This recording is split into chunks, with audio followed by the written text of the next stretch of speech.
Muy buenas noches. Now in French. How is everybody doing? Thank you all for greeting us. Thank you all for what you're doing right now, especially for those people and those children who have no voice, who fear that they're not being heard, who are strangers in a strange land, a place where they do not speak the language, in many cases imprisoned, though they've committed no crime, and having no idea when or even if they will see their parents or their family again. And that is happening right now in this country.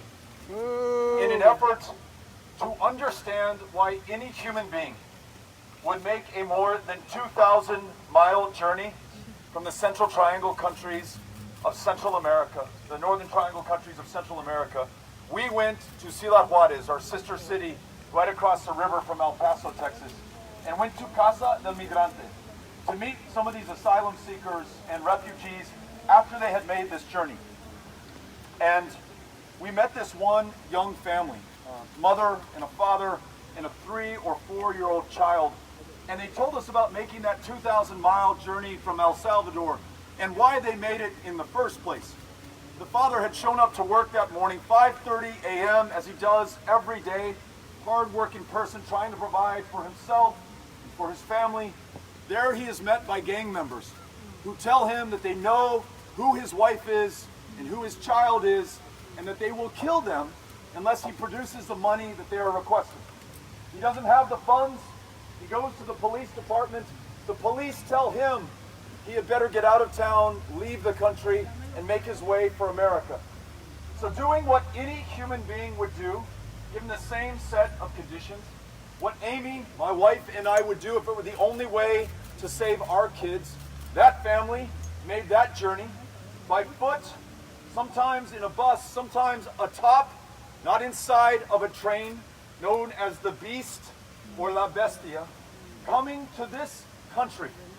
But before they arrived at the U.S.-Mexico border, the father told me about crossing 6 hours of the Chihuahuan Desert in the middle of one of the hottest summers on record, where temperatures can get up to 110 degrees.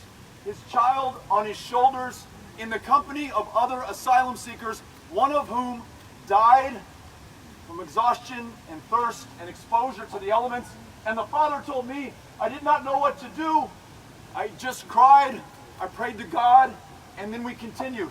Along the way, losing one of the shoes off of his feet and talking about how hot that sun was off of the sand on his feet, how hot it was on the back of his neck, but he was going to be focused on getting his family to safety and to salvation. They make it here to the United States of America, cross the Rio Grande River, turn themselves into, do not try to flee from the Border Patrol agents who are waiting there for them, try to follow our laws, claim asylum according to the U.S. Code, are taken to a Border Patrol station where they are kept inside a cinder block cell, sleeping on concrete floors under aluminum blankets in what he referred to as an ice box. Imagine going from the hottest temperatures you can imagine, which will kill you, and then going into one of the coldest places you can ever be in with your kid, not knowing what's going to happen. And in their case, after 3 days, they were returned to the country of Mexico under a new cruel policy of this administration that's called Remain in Place or Remain in Mexico, where they are prey to those who will take advantage of the fact that they do not have a dime in their pockets, they're not from the country of Mexico in the first place, and are so easy to exploit.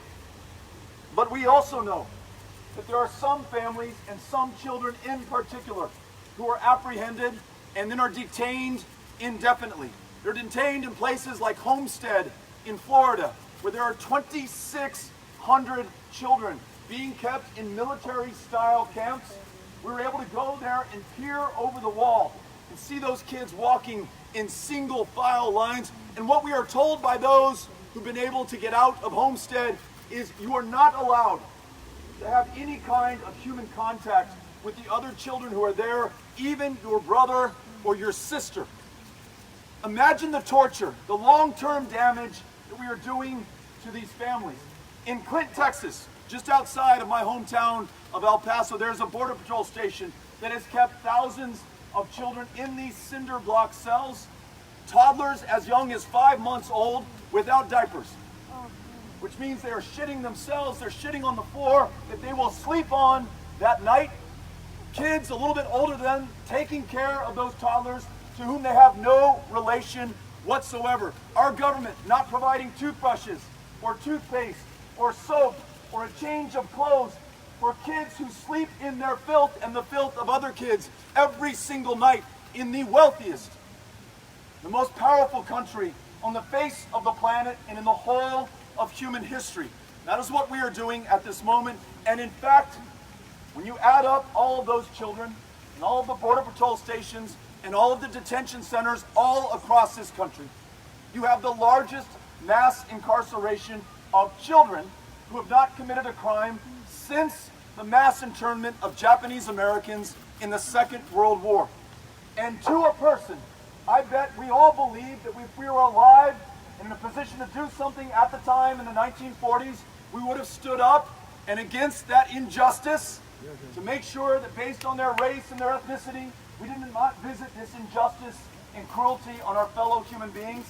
I bet we would have done the same thing had we learned about the passengers of the St. Louis, who in 1939 set sail from Hamburg, Germany, more than 950 Jewish refugees aboard, children, women, and men who were turned away from the shores of this country, sent back across the Atlantic, and more than 250 of them would be murdered in the Holocaust. Children, women, and men. And though that was the decision of one man, Franklin Delano Roosevelt at the time, in a democracy, in a government of, by, and for the people, those decisions and what is happening right now rests on the shoulders of every single one of us until we do all that we can to make it right.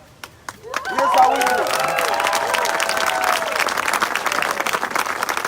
Your willingness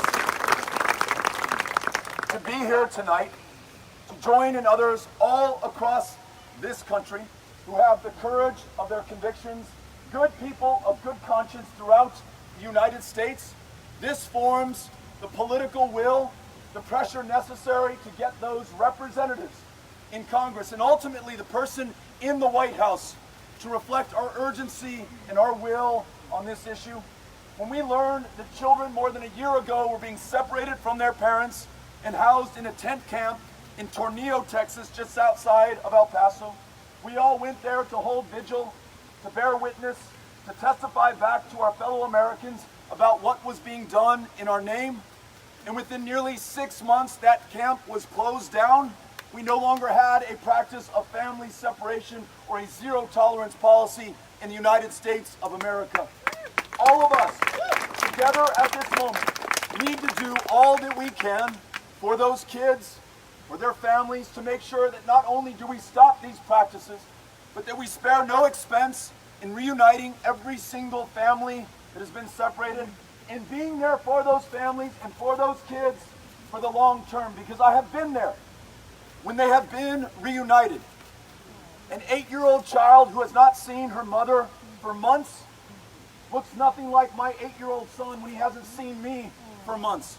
There's no big smile on his face, no impatience to tell their mother what they've experienced, no tears of joy rolling down their cheeks. There is nothing on that face whatsoever, an inability to connect with the person with whom you associate the greatest pain you have ever felt, perhaps the greatest pain any child could ever feel. So let's do right by those kids. Let's do right by our conscience. Let's do right by this country.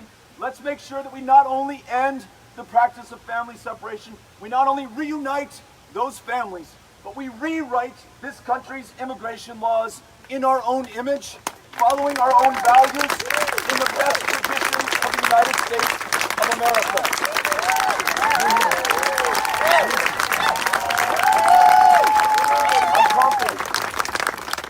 I'm confident that this moment of greatest peril, especially for those kids, is going to produce the moment of greatest promise for this country, but it is up to every single one of us to ensure that we do this. So I ask you, please keep up this fight.